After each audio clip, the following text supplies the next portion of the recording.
let's talk about transportation options when you get to your destination. Depending on what part of the world you're traveling, there are either a lot of options or there are very few options available. What, let's say, in a region of the world like Europe, what have you found the transportation sort of puzzle to look like over there? What are the more accessible options of transportation in Europe? And then we can sort of talk about Asia and South America, things like that. All right. Well, I just wanted to start just real briefly that even here in the United States, people might run into issues. I mean, we are definitely blessed here in California, and especially in the Bay Area, to have so many options.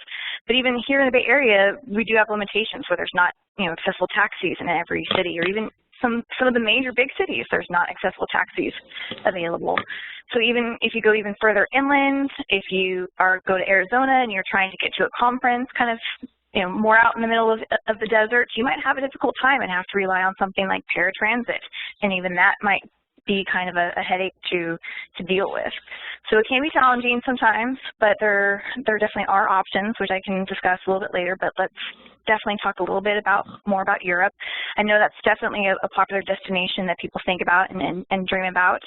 Overall, I would say that using the underground train system in any country is probably not a good idea.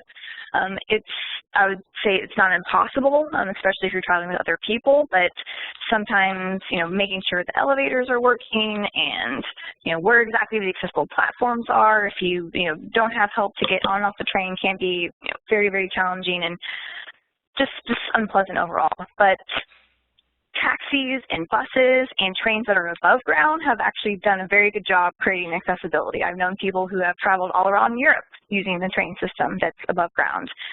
Italy, just actually all over Europe, they've done a really good job. It can be a little bit hard to, communicate and get everything done, but they definitely do have ramps and they have lifts and they have parts of certain cars that have space that, for wheelchairs that are accessible.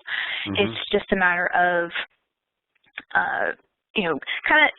it doesn't matter how much you plan, because I know I've known people who have planned significantly for train travel, and even still, once they arrive, there's still hiccups and misunderstandings in communication.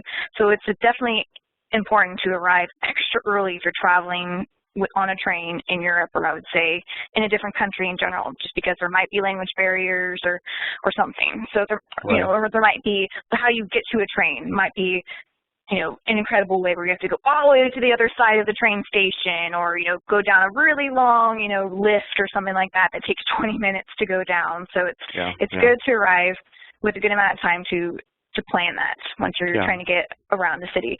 But then just in general, it's very important just to have a good understanding of how you're going to get around, period, when you get to a destination. I don't care where you are. It's a really good idea just to look at that, because you don't want to get to a destination and have no way of getting around, or really have to rely on very mediocre services and just have a very rough time doing that. So it's good to know, okay, what buses, and taxis and trains are accessible, and how that kind of all works, and what's the best way that you can navigate that to get from point A to point B. Yeah, I found in Europe, Eurotrain is pretty accessible and pretty easy to sort of navigate your way around. Eurotrain and Eurostar. Right, Eurostar. The most challenging part was, and you were alluding to this earlier, about the challenges of finding accessible taxis just here in the States. You have to it's 10 times more difficult to find accessible cabs in countries like France, Italy. England has gotten a little bit better. But so you definitely, you're spot on, Ashley. You need to do so much more planning with getting around town. For example, in a place, knowing about buses and overall buses when it comes to Europe, that's probably one of the best ways to travel. But there are some really good light rails, depending on how far you want to go. Right. But taxis. The problem, one of the biggest problems with taxis is just that they want to make more money. So it definitely, takes a little bit longer, to have somebody who's in a wheelchair that they have to tie down and so on. And that's actually true here in the United States. So that's definitely a barrier that we all face. Yeah, But absolutely. there's definitely ways of getting around, and it's important not even just thinking of transportation, but just wheeling around the city. I mean, for the most part, I don't want to have to take a transportation to every single attraction and thing I want to do and place I want to eat. I want to be in the city and be able to be in it and wheel around and smell, the bread on the corner and, hear the music playing in the park. I want to be in the city.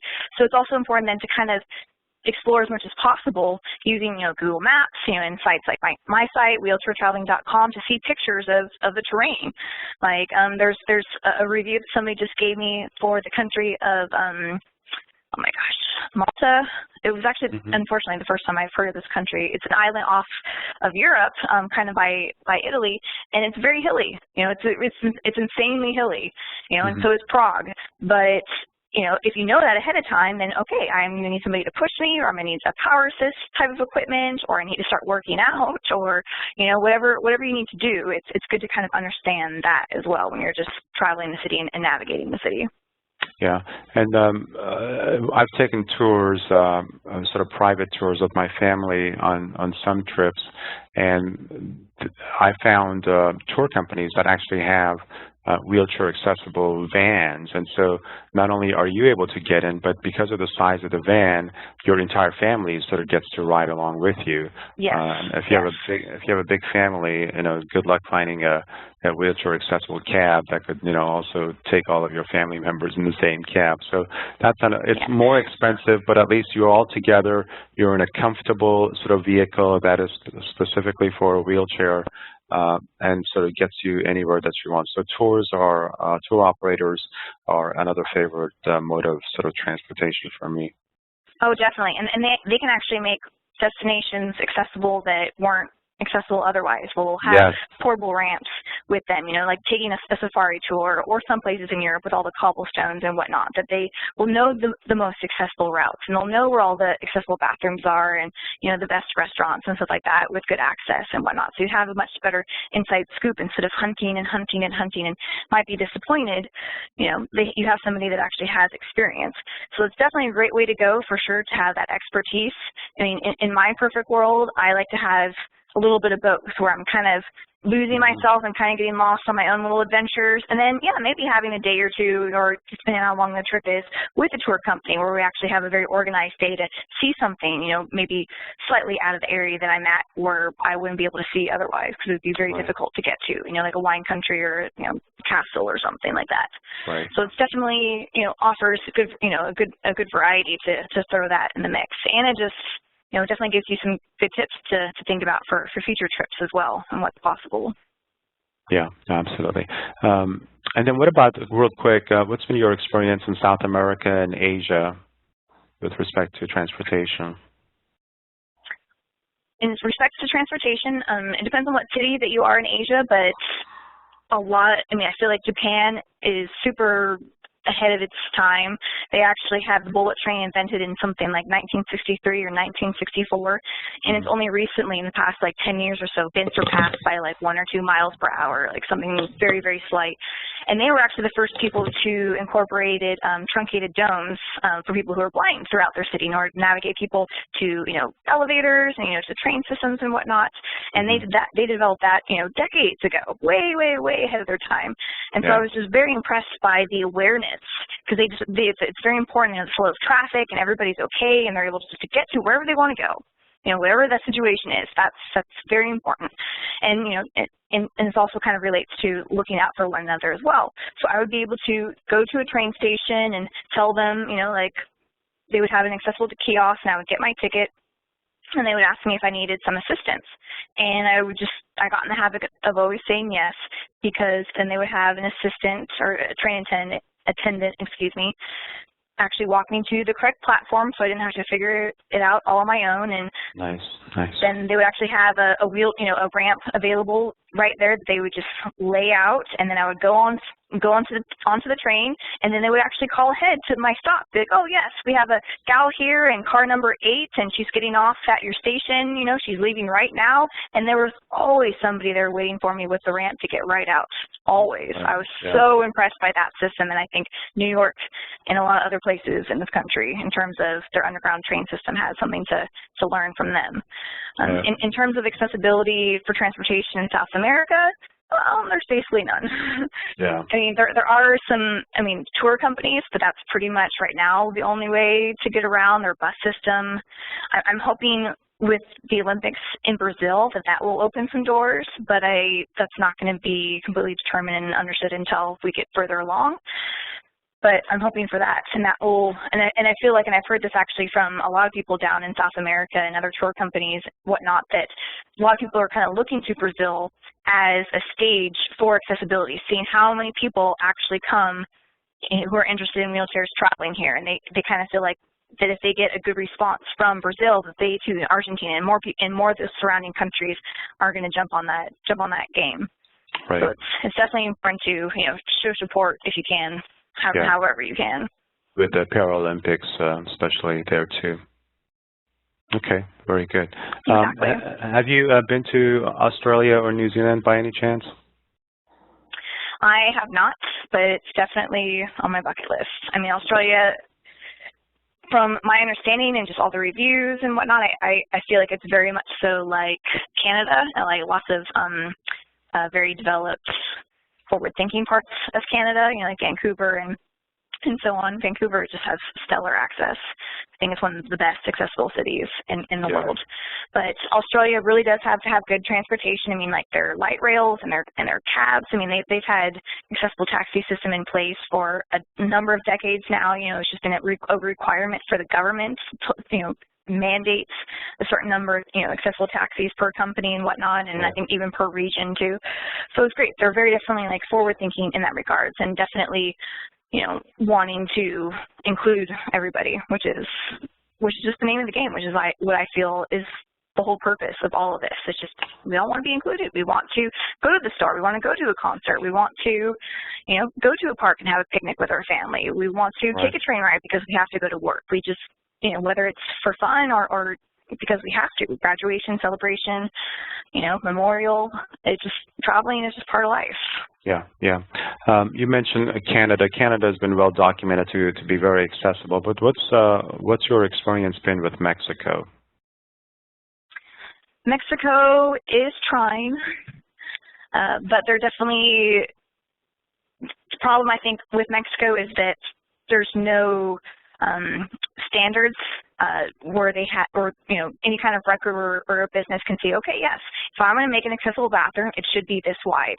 They just kind of guess and like, okay, well, yeah, this is about as big as it needs to be, or oh yeah, well, we put a ramp in, even though it's at like a 40-degree angle.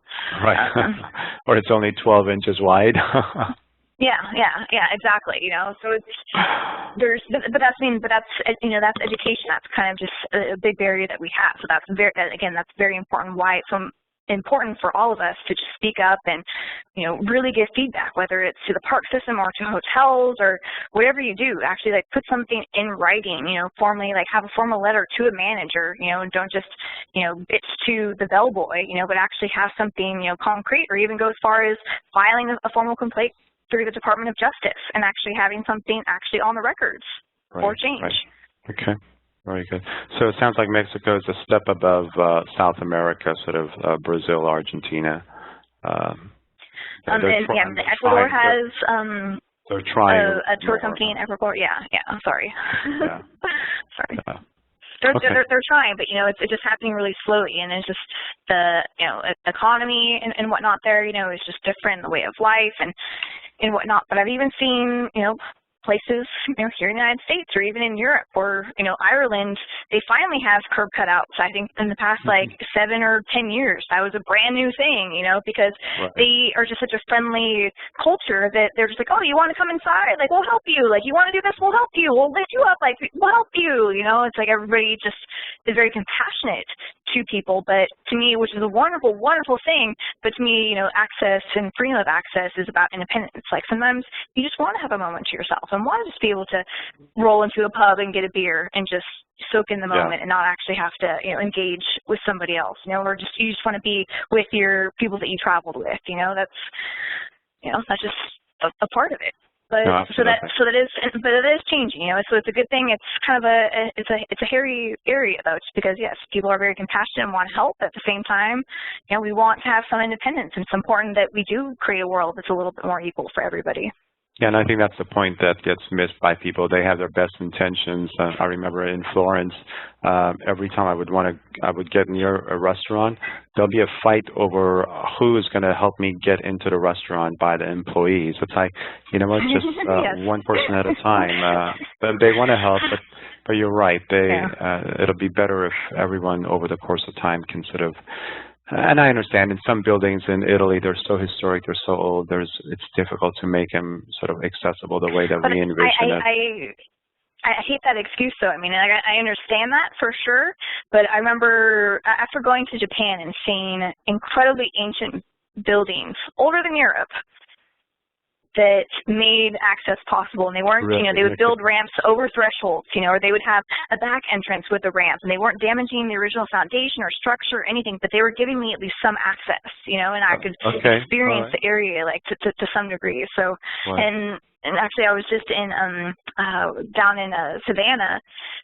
I was on my way out and just wanted to stop, you know, at a place to get, you know, a croissant, you know, or, you know, a bagel or something like that, like for the road, and it wasn't accessible. I mean, most of the places there's a lot of places that were accessible, but I'm like, oh, of course the place that I choose is not accessible.